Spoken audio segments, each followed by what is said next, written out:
Welcome to the 2026 ChannelX Leaders Interviews, and delighted now to be joined by Paul Dicken, CEO of Volo. So, welcome, Paul. How are you? Yeah, I'm good, thanks, Chris. Hope you're well, and thanks for having me today. No, I'm excited because we spoke last year, but last year you weren't the CEO, but you've recently taken over the role. In fact, not recently, you've been in the role for a year now. So, what are your thoughts looking back, both over the company and the industry? Yeah, certainly. So, having been with Volo for probably just over 12 years now, stepping into the CEO role has given me the opportunity to just look at the business in a different perspective. Whilst I knew the company and products well, just for the amount of time that I've been working with the business, the role has really pushed me to step back a little and listen more and learn, particularly from a lot of the talented people that I have working alongside me. So over the last year, I've really been working closely with the leadership team and the wider business to challenge how we think and prioritize what matters most and address issues where we could be sharper for our customers and our business ourselves, just to make those smarter decisions. And that approach has been key, bringing different viewpoints together to make better decisions. And looking back, it's been a year of learning and alignment, and it's set a strong foundation to where we want to take Volo next, and it's helped us plan out the year ahead as well. Oh, that's great. And I've got to then immediately ask, what have you changed that's been most impactful for customers? Having a year of learning and alignment, what's the one thing you've changed that is really making a difference for customers? Really, the most impactful change that we've put in is just putting the customer first and making customer success the center of every decision.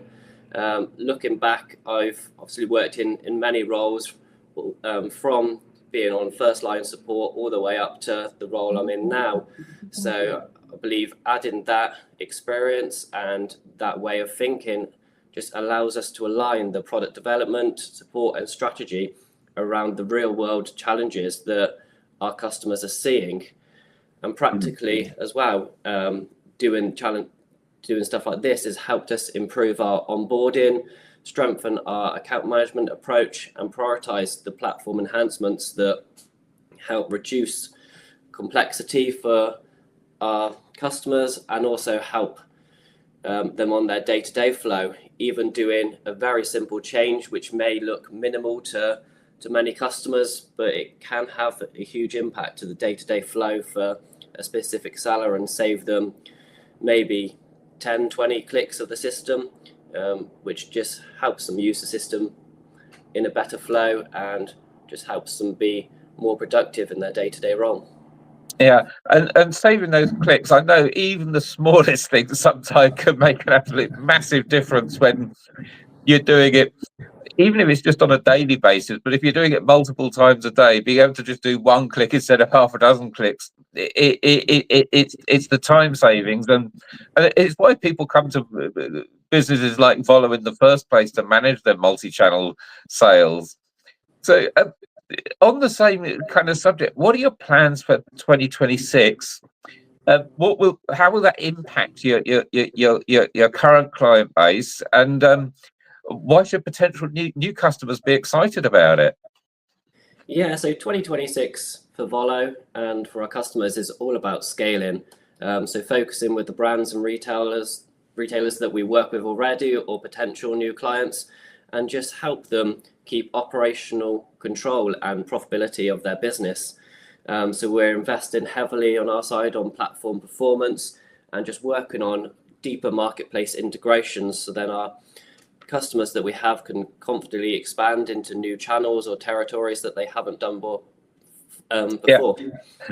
And talking of new channels and territories, I don't know about you, Paul, but my mind is constantly a whirl nowadays with just the sheer number of new marketplaces that are opening up. Not just marketplaces, but new ways to sell obviously we've had the likes of the TikToks and Pinterests and Temus popping up, and now it's all about AI and agentic commerce coming. But getting down to the nitty gritty, Volo is all about managing your business across multiple channels. What makes Volo unique in the multi-channel management space? Why should we be interested in Volo?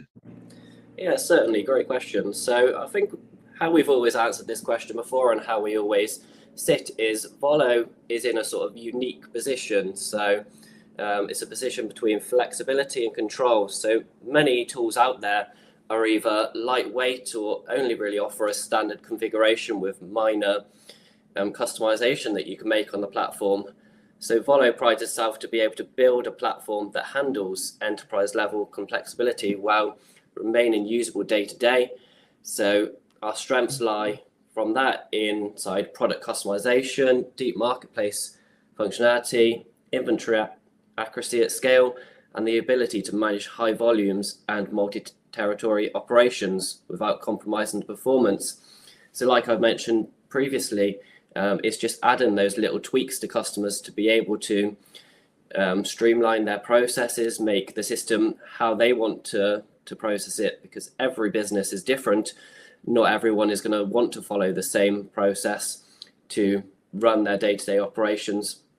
So how Volo can help is customizing the platform we have to be able to meet the needs or operational flow that a business needs.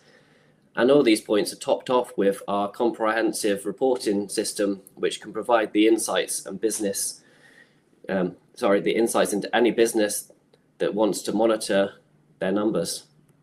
Yeah, and numbers are always important, and I'm constantly surprised how many people put tools or routines or write little widgets to do things, but then the inability to monitor them and actually see the business numbers, both sort of from a high level and to be able to dive down into a product level or even a SKU level to see exactly what's going on, where the profits are going, where the costs are, is getting more and more essential every day.